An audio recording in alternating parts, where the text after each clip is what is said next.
Құрметті көрермен, арнамызға қош келдіңіз. Қазақстан және жаһанда болып жатқан ең соңғы жаңалықтарды алғашқылар қатарында білгіңіз келсе, арна төмендегі бір ғана лайк және подписаться түймелерін баса кетуді ұмытпаң.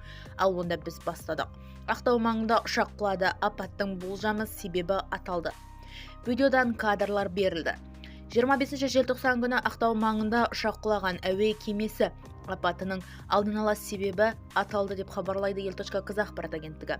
Алдын ала болжам бойынша Embraer 190 ұшағы құстарменен соқтығысқан.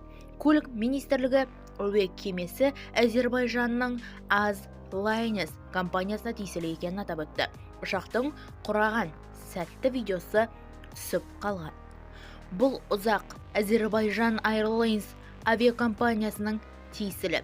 Уақиғаның мән-жайы нақтыланады, арнайы тексеру жүргізіледі делінген ақпаратта.